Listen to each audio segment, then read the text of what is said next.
Hello, my name is Michael Tancredi, and I'm going to talk about the important factors of persuasion. Before I get into it, I'm going to talk about the table of contents here. First of all, we have definition. We're going to talk about definition of persuasion. We're going to talk about why persuasion is important and the 6 factors of persuasion, which are reciprocity, liking, scarcity, authority, consistency, and consensus.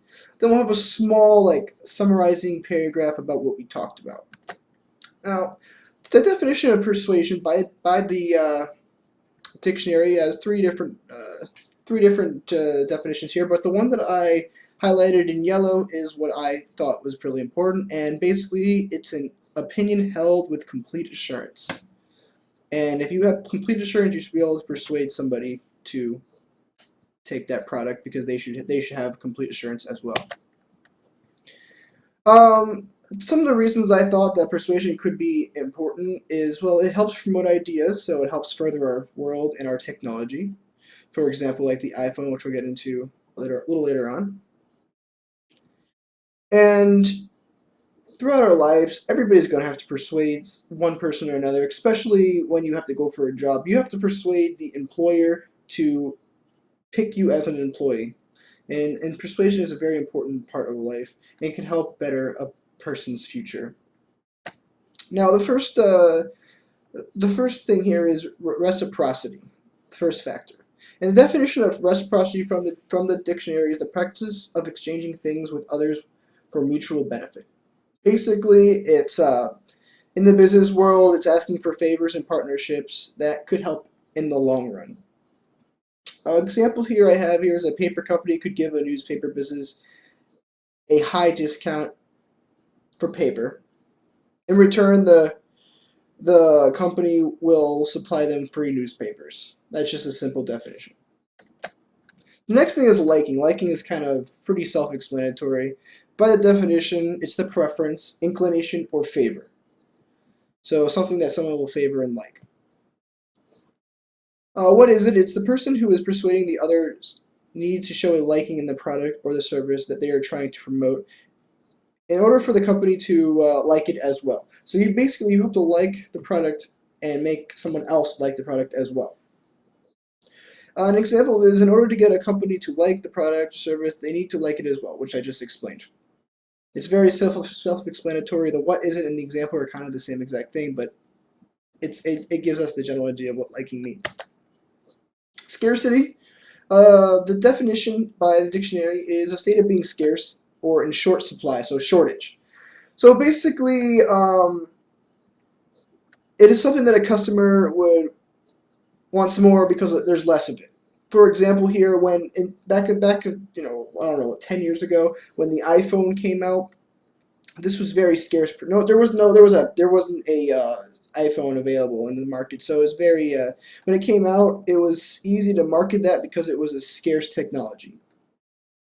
Other examples are if I was to pitch an idea to another company, I don't want to come off too strong. So first of all, I want to explain what my product or service I'm trying to market, and then if they are interested somewhat, they say they're interested, then I can send them a big report saying this is what this is and this is why I like it, this is why it should be sold in the market.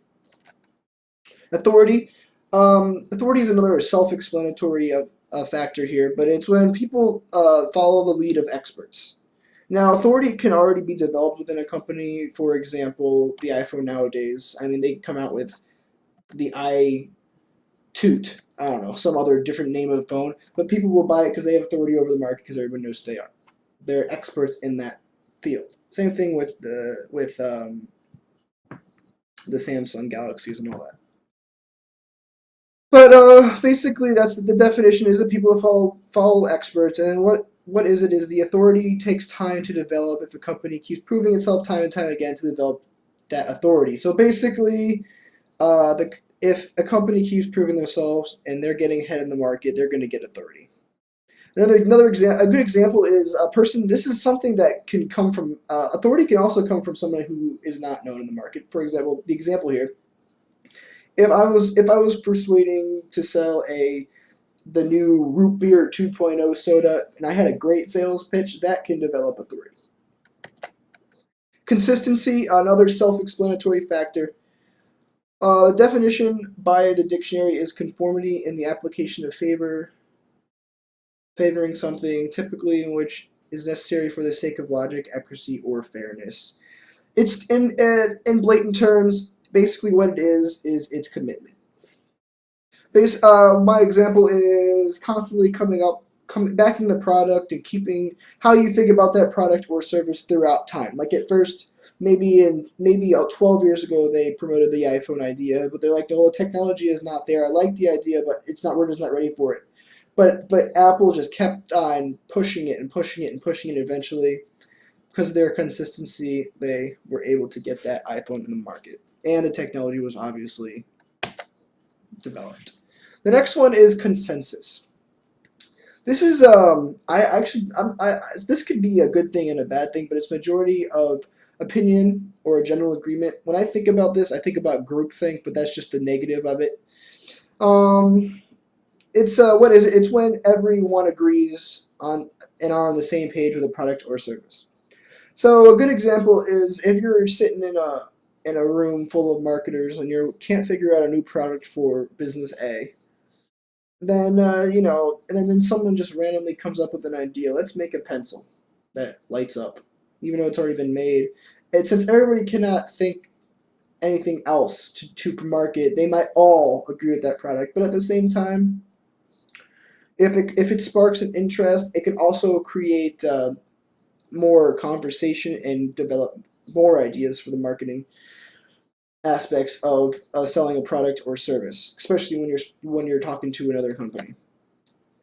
Now that is the three factors. The conclusion here, basically, there are 6 key factors in persuading others. If a person or a company can master these 6 different factors in the positive manner, it'll be much simpler for that company to promote that product or service. And that is it. Here is all my references, and thank you very much.